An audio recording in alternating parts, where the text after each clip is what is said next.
Good day, everyone. I hope that you all can hear me. I hope you can hear me. Um, Happy Martin Luther King Day. Happy Martin Luther King Day.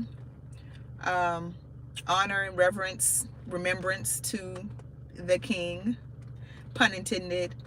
Um, Grateful for all the sacrifices and all the good things. I also want to shout out to Sister Coretta Scott King as well.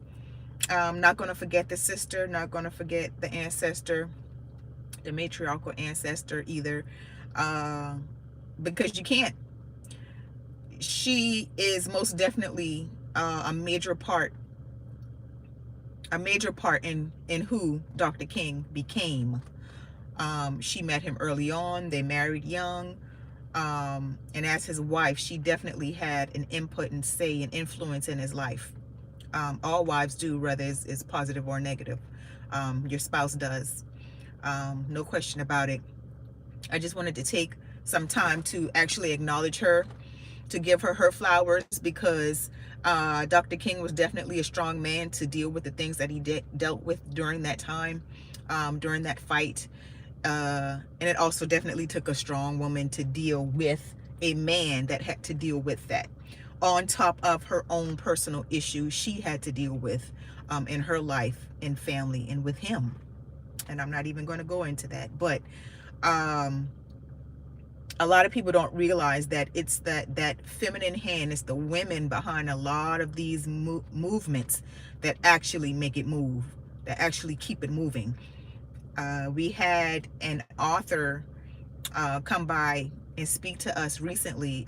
He just put out a book about Dr. King, but he was saying how influential Coretta was in making sure that Dr. King always stayed abreast to what was going on in the activism world, because sometimes he was totally naive and didn't know, and she was actually doing activism work before she even met him.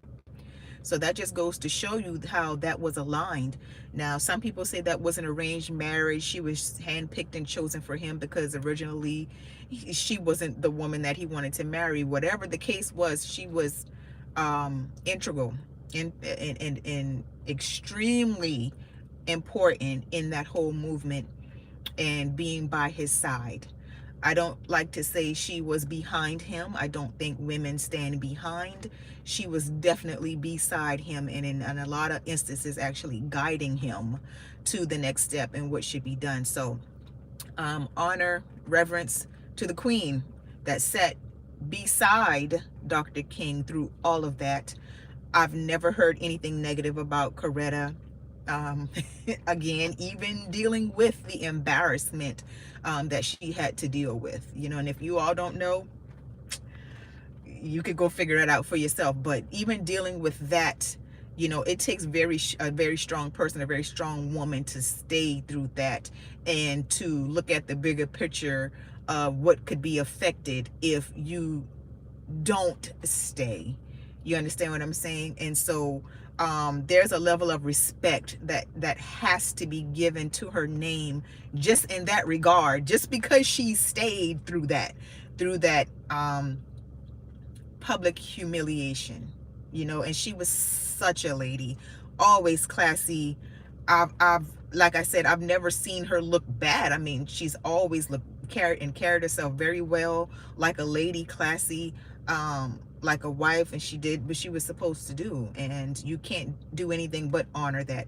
So again, I don't know what you mean, Shanta,